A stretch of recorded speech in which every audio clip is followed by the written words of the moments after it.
हमारे चैनल से जुड़ने के लिए YouTube पर लिम्रा एजेंसी सब्सक्राइब करें। करम किस दर्जा है अच्छा मेरे सरकारे बासा का, तरीका है अली वाला मेरे सरकारे बासा का। सुभान अल्लाह, सुभान अल्लाह। मैं उर्दू में शेर पढ़ रहा हूँ, समझ में आए तो सुभान अल्लाह बोले आप।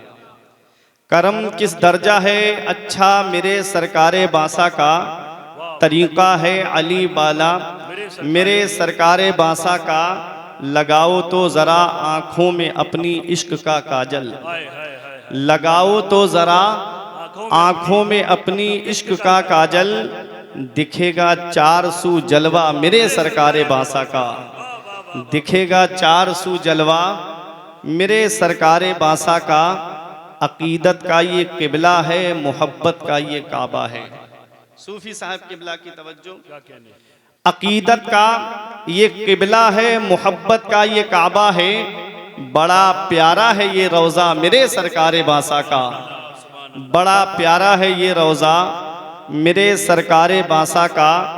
जहाँ बेपर्दा आते हैं नज़र अल्लाह वाले भी, जहाँ बेपर्दा आते हैं नज़र अल्लाह वाले भी। बड़ा है दिल नशी कूचा मेरे सरकारे बासा का, बड़ा है दिल नशी कूचा मेरे सरकारे बासा का। और खुदा की मारिफत से उसका दिल हो जाता है रोशन, खुदा की मारिफत से उसका दिल हो जाता है रोशन। जिसे दे दें अली सदका मेरे सरकारे बासा का, जिसे दे दें अली सदका मेरे सरकारे बासा का। अब तवज्जो आप मेरी तरफ दें, एक मिनट भी आपका ज़ाय नहीं। मैंने कुरान मुक़द्दस की जिस आयत करीमा की तिलावत करने का शरफ हासिल किया है, परवरदिगारे आलम कुरान मजीद में इरशाद फरमाता है, अल अखिल्लाउ यौमइज़िन बअदुहुम लिबअदिन अदुव्व। अल्लाह फरमाता है क़यामत के दिन बाज गहरे से गहरे दोस्त एक दूसरे के दुश्मन बन जाएंगे। अखिल्ला खलील की जमा है, ये उलमा तशरीफ फरमा है। रब फरमाता है क़यामत में बाज गहरे से गहरे दोस्त एक दूसरे के दुश्मन बन जाएंगे। कौन दोस्त दुश्मन बनेगा? वो दोस्त जिसकी वजह से नमाजें छोड़ दी जाती हैं, वो दोस्त जिसकी वजह से रोज़े छोड़ दिए जाते हैं, वो दोस्त जो अपने दोस्त को शराब की दुकान की तरफ लेकर जाए, वो दोस्त जो अपने दोस्त को जुए के अड्डे की तरफ लेकर जाए, वो दोस्त जो अपने दोस्त को गुनाहों के अड्डों की तरफ लेकर जाए। अल्लाह कुरान में फरमाता है अल अखिल्लाउ यौमइज़िन बअदुहुम लिबअदिन अदुव्व। क़यामत के दिन बाज गहरे से गहरे दोस्त एक दूसरे के दुश्मन बन जाएंगे। जब दोस्त दुश्मन बन जाएगा, वो कॉलेज फ्रेंड, वो कोचिंग फ्रेंड जिसकी वजह से आदमी अय्याशियों में पड़ जाता है, वो क़यामत के दिन एक दूसरे के दुश्मन बन जाएंगे। तो फिर इंसान के काम कौन आएगा? इंसान की फिर मदद कौन करेगा? अल्लाह फरमाता है इल्लल मुत्तकीन, सिवाय परहेजगारों के, सिवाय मुत्तकियों के। तो दोस्ती किससे करनी है? परहेजगारों से करनी है। दोस्ती किससे करनी है? मुत्तकियों से करनी है। दोस्ती किससे करनी है? आलिमों से करनी है। दोस्ती किससे करनी है? हाफिजों से करनी है। जो तुमको शरीयत की बातें बताएं उनसे दोस्ती करनी है। जो तुम्हें खुद भी नमाज पढ़े और तुमको भी मस्जिद की तरफ लेकर जाएं उनसे दोस्ती करनी है। जो खुद भी नेक अमल करें और तुमसे भी कहें कि नेक अमल नहीं करोगे तो दोस्ती खत्म, ऐसों से दोस्ती करोगे तो ये दोस्ती क़यामत के दिन काम आएगी। अब आओ औलियाए किराम का जिक्र सुनने के लिए यहाँ पर आप बैठे हो। मुत्तकी कहते किसको है? परहेजगार कहते किसको है? मुत्तकी तकवे से बना। तकवे के लुग़वी माना आते हैं बचने के। अल्लाह ताला से तो कोई बच नहीं सकता, अल्लाह ताला से तो कोई नहीं बच सकता। इस तकवे की निस्बत जब रब की बारगाह की तरफ की जाए तो इसका माना आता है डरना, और जब तकवे की निस्बत गैर खुदा की तरफ की जाए, गैरुल्लाह की तरफ की जाए, तब इसका माना आता है बचना। तो सुनो, मुत्तकी किसे कहते हैं, परहेजगार किसे कहते हैं? जो हर गुनाह के काम से बचता रहे, जो अम्र बिल मारूफ करता रहे। मुत्तकियों की शान क्या है? मुत्तकी ही तो वली बनता है। परहेजगार ही तो वली बनता है। अल्लाह ने वलियों की क्या पहचान बताई है? रब फरमाता है अला इन्ना औलिया अल्लाही ला खौफुन अलैहिम वला हुम यहज़नून, खबरदार बेशक जो अल्लाह के वली हैं उन्हें ना कोई खौफ है और ना वो गमगीन होंगे। देखो इस आयत में गौर करने वाली बात यह है कि अल्लाह तबारक व तआला ने जब वलियों का जिक्र किया है तो अला हरफे तंबी से किया है, जिसके माना आते हैं खबरदार, सावधान, होशियार। अल्लाह ने नमाज का जिक्र किया, अला हरफे तंबी नहीं फरमाया। रब फरमाता है अकीमुस सलात, नमाज कायम रखो। अल्लाह ने रोजे का हुक्म दिया, अला हरफे तंबी नहीं फरमाया। अल्लाह ने क्या फरमाया? या अय्युहल्लज़ीना आमनू कुतिबा अलैकुमुस सियाम कमा कुतिबा अलल लज़ीना मिन क़ब्लिकुम लअल्लकुम तत्तक़ून, ऐ ईमान वालो तुम पर रमजान शरीफ के रोजे रखने फर्ज कर दिए गए जैसा तुमसे पहले वालों पे फर्ज किए गए थे। अला हरफे तंबी नहीं फरमाया है। जब ज़कात का जिक्र किया रब ने तो अला हरफे तंबी नहीं फरमाया, फरमाया बातु ज़कात, ज़कात अदा करो। अल्लाह ने जब हज का जिक्र किया तो अला हरफे तंबी नहीं फरमाया। नमाज का जिक्र किया, अला हरफे तंबी नहीं। जब वलियों का जिक्र किया, अपने महबूब बंदों का जिक्र किया, रब कुरान में फरमाता है अला खबरदार, होशियार, सावधान। जैसे आप बिजली के खंबे पे देखते होंगे एक छोटा सा बोर्ड लगा होता है और लाल निशान से लिखा होता है खतरा, इससे ऊपर जाएंगे तो आपकी जान को खतरा हो सकता है। आप रेलवे क्रॉसिंग पे जाएंगे, वहां पर जब फाटक बंद होता है तो बीच में एक बोर्ड लगा होता है और उस पे लिखा होता है सावधान, खतरा, मतलब आगे बढ़ेंगे ट्रेन से आपकी जान जा सकती है। ऐ झांसी की सरजमीन पे रहने वालों, खानकाही प्रोग्राम में शिरकत करने वालों, अल्लाह तबारक व तआला ने जब अपने वलियों का जिक्र किया तो पहले उनको लोगों को खबरदार कर दिया कि बेशक मेरे वली वो है जिन्हें ना कोई खौफ है और ना वो गमगीन होंगे। वलियों का जिक्र करने से पहले अला हरफे तंबी क्यों फरमाया? तो दुनिया में कुछ लोग ऐसे भी होंगे जो नमाज की फर्जियत का इनकार नहीं करेंगे, रोजे की फर्जियत का इनकार नहीं करेंगे, हज्जो ज़कात की फर्जियत का इनकार नहीं करेंगे, लेकिन वलियों की करामतों का इनकार करेंगे, वलियों की अजमत का इनकार करेंगे, वलियों की शान का इनकार करेंगे। परवरदिगारे आलम ने खबरदार कर दिया कि मेरे वली वो है, इनकी अजमत को कोई और नहीं बढ़ा रहा है, इनकी अजमत को परवरदिगारे आलम बुलंद फरमा रहा है। वाह वाह वाह वाह, अल्लाहु अकबर, या रसूल अल्लाह, या अली। तो इन वलियों को मकाम क्या मिलेगा कयामत के दिन? इन वलियों को शान क्या मिलेगी कयामत के दिन? आज आदमी कह देता है ना कि वलियों से कोई फायदा नहीं है, वो हैं जो दो टांग के खन्नास हैं, कह देते हैं कि वलियों से कोई फायदा नहीं, ये तो माज़अल्लाह मर के मिट्टी में मिल गए। मैं आपको बताता हूँ वलियों की क्या शान होगी। देखो अल्लाह कुरान में फरमाता है, 16वां पारा है, रब फरमाता है यौम नहशुरुल मुत्तकीना इलर रहमान वफदा, कयामत के दिन हम वलियों को अपनी बारगाह में दूल्हा बना करके बुलाएंगे।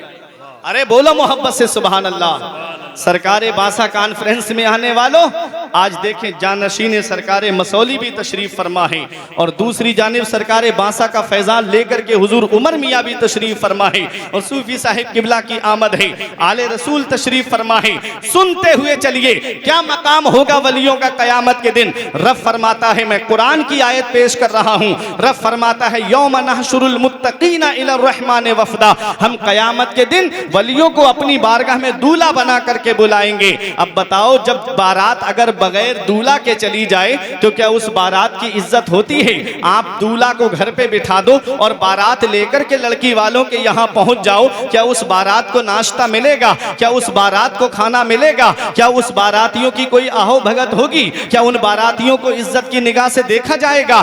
दूल्हा को लेके ना जाओ, पूरी बारात लेके चले जाओ, ना तो उस बारात को नाश्ता मिलता है, ना तो उस बारात को खाना मिलता है, उस बारात को कोई मोहब्बत की निगाह तक से नहीं देखता। और जैसे ही दूल्हा की गाड़ी पहुंची फौरन नाश्ता शुरू हो जाता है, खाना शुरू हो जाता है, उन लोगों की इज्जत शुरू हो जाती है। क्या समझे? अरे जब दुनिया में बारात बगैर दूल्हा के चली जाए तो उन बारातियों की कोई इज्जत नहीं होती है। अरे कयामत के दिन जब वली दूल्हा बना करके बुलाए जाएंगे तो उनके बाराती कौन होंगे? अरे उनके बाराती हम ही तो होंगे जो उनके जिक्र की महफिल को सजा रहे हैं। अरे जब कयामत के दिन गौसे आजम दूल्हा बन के तशरीफ ले जा रहे होंगे तो कादरी कादरी पीछे पीछे गुलाम बन के बाराती बन के तशरीफ ले जा रहे होंगे, दूल्हा बनाए जाएंगे। जब गौस हश्र में दूल्हा बनाए जाएंगे, जब गौस हश्र में हम कादरी भी जाएंगे उनकी बारात में। नारे तकबीर, नारे रिसालत, सुभान अल्लाह, सुभान अल्लाह। दूल्हा बनाए जाएंगे, जब गौस हश्र में हम कादरी भी जाएंगे उनकी बारात में। अरे जब गौसे आजम दूल्हा बन के जा रहे होंगे तो कादरी पीछे पीछे बाराती बन के जा रहे होंगे। जब गरीब नवाज दूल्हा बन के जा रहे होंगे तो चिश्ती गुलाम पीछे पीछे बाराती बन के जा रहे होंगे। अरे जब साबिर पाक दूल्हा बन के जा रहे होंगे तो साबिरी पीछे पीछे गुलाम बन के बाराती बन के जा रहे होंगे। अरे जब हुजूर सैयद शाह अब्दुल रज़्ज़ाक बासवी दूल्हा बन के जा रहे होंगे तो रज़्ज़ाकी गुलाम उनके पीछे पीछे बाराती बन के जा रहे होंगे। नारे तकबीर, नारे रिसालत, फैज़ाने सरकारे मासा, वाह वाह वाह। जब वारिसे पाक दूल्हा बन के जा रहे होंगे तो वारिसे पाक से सच्ची मोहब्बत करने वाले उनके पीछे पीछे बाराती बन के जा रहे होंगे। और जब सरकारे मसौली दूल्हा बन के जा रहे होंगे तो सरकारे मसौली से सच्ची मोहब्बत करने वाले उनके पीछे पीछे बाराती बन के जा रहे होंगे। जब हुजूर साहिब दावत सुगरा दूल्हा बन के जा रहे होंगे तो सुगरवी गुलाम उनके पीछे पीछे बाराती बन के जा रहे होंगे। जब आला हजरत दूल्हा बन के जा रहे होंगे तो आला हजरत के पीछे पीछे रज़वी बाराती बन के जा रहे होंगे। जब हुज्जतुल इस्लाम दूल्हा बन के जा रहे होंगे तो हामिदी उनके पीछे पीछे बाराती बन के जा रहे होंगे। जब मुफ्ती आजम दूल्हा बन के जा रहे होंगे तो मुफ्ती आजम से मोहब्बत करने वाले बाराती बन के पीछे पीछे जा रहे होंगे। जब ताजुश शरिया दूल्हा बन के जा रहे होंगे तो ताजुश शरिया के सच्चे गुलाम पीछे पीछे बाराती बन के जा रहे होंगे। यौम नहशुरुल मुत्तकीना इलर रहमान वफदा, रब फरमाता है हम कयामत के दिन वलियों को अपनी बारगाह में दूल्हा बना के बुलाएंगे, दूल्हा बना के बुलाएंगे, दूल्हा बना के बुलाएंगे। और जो इनसे दुश्मनी रखते हैं, जो वलियों से नफरत करते हैं, इसी आयत में उनकी भी पहचान बता दी रब ने, वन्नसूकुल मुजरिमीना इला जहन्नमा विरदा। और जो वलियों से दुश्मनी रखते हैं उनको जहन्नम की तरफ प्यासा हाँका जाएगा, प्यासा हाँका जाएगा, प्यासा हाँका जाएगा। हाँकने का मतलब समझते हैं आप तो शहर में रहते हैं, मैं गांव में रहता हूं।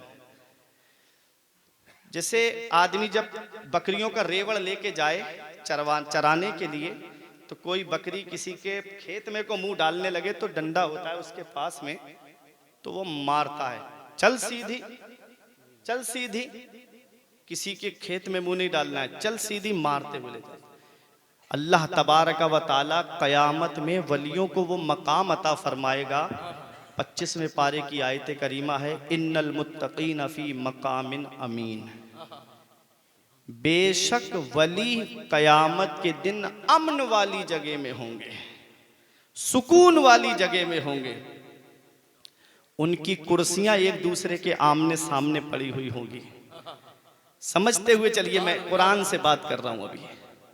उनकी कुर्सियां, उनके ऊपर जो है वो बेहतरीन लिबास होंगे और उनकी कुर्सियां आमने सामने पड़ी हुई होंगी। आयत का मैं तर्जमा कर रहा हूं। इधर एक वली की कुर्सी, दूसरे वली की कुर्सी उसके सामने।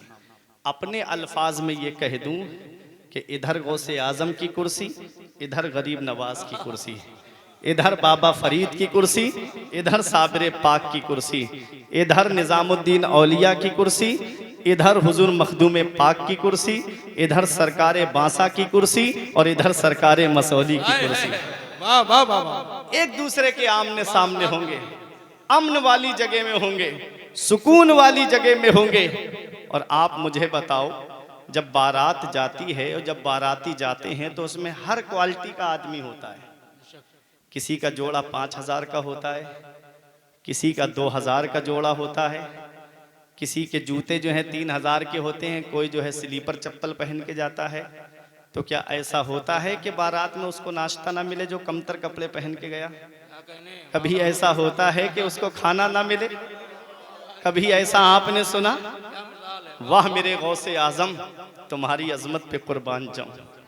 सरकार ताजदार बगदाद कॉन्फ्रेंस है, सरकारे गौसे आजम से पूछा गया, हुजूर आपसे सब तो मुरीद नहीं हो सकते, कुछ लोग वो हैं जो आपके बाद आएंगे, हुजूर उनके लिए क्या आपका हुक्म है? आपके चाहने वालों में नेकोकार भी हैं और गुनाहगार भी हैं।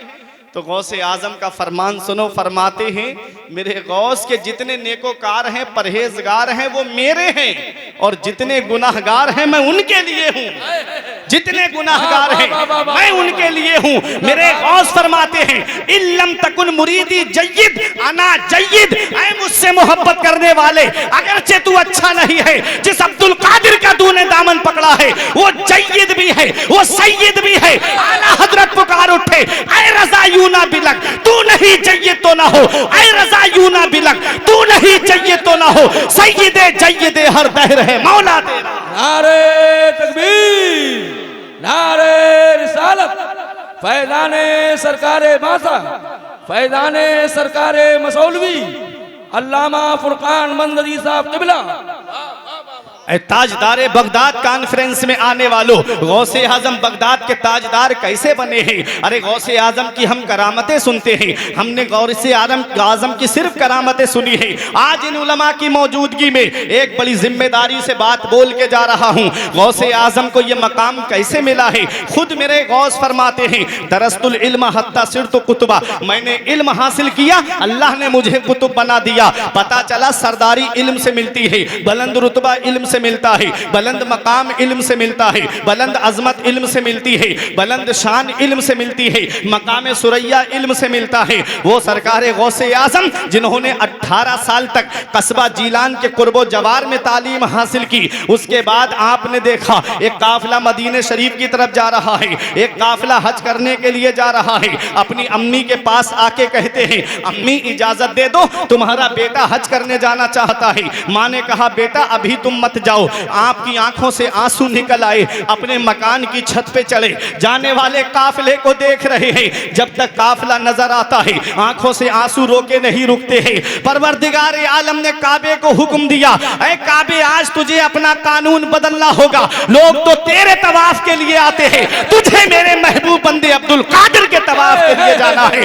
आला हजरत पुकार उठे, सारे अफ्ताबे जहां करते हैं काबे का तवाफ, सारे अफ्ताबे जहां करते हैं काबे का तवाफ, काबा करता है तवाफे दरे बाला तेरा। वाह वाह वाह वाह वाह, जिंदाबाद जिंदाबाद, तवाफे दरे बाला।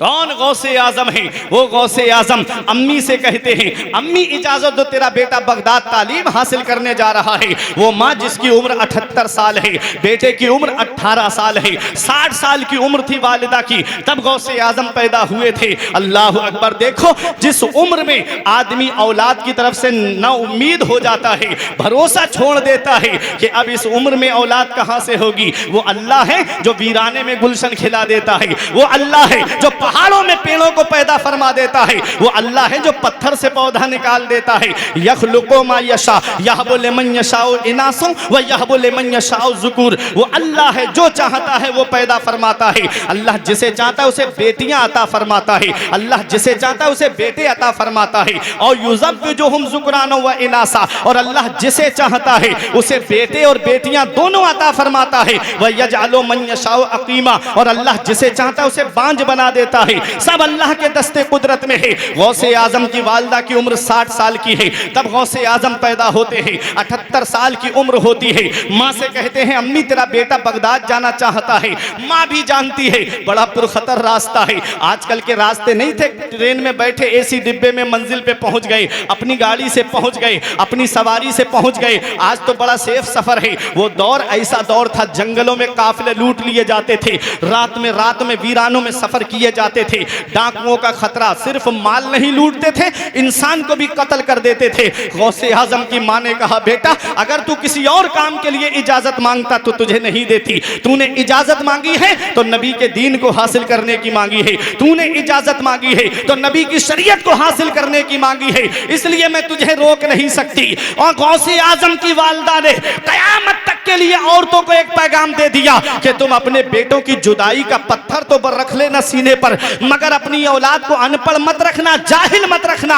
आज इस खानकाह से पैगाम लेकर जाओ, अल जामिअतुर रज़्ज़ाक़िया से पैगाम लेकर के जाओ, जहां से 2 बच्चों ने कुरान पाक को हिफ्ज किया है। ऐ लोगों, अगर अल्लाह ने तुम्हें 5 बेटे दिए हैं तो एक बेटे को मदरसा जरूर भेजना। कहीं ऐसा ना हो कि कोई बेटा अगर आलिम या हाफिज नहीं है तो बंटवारे के लिए वो लड़ाई करते नजर आए। अरे ऐसे हाल में जाना दुनिया से कि जब रूह निकलने वाली हो तो बच्चे बंटवारे के लिए लड़े नहीं, बल्कि सरहाने बैठ करके कुरान की तिलावत करते हुए नजर आए। नारे तकबीर, नारे रिसालत, जश्ने शहंशाहे बगदाद, जश्ने दस्तार बंदी।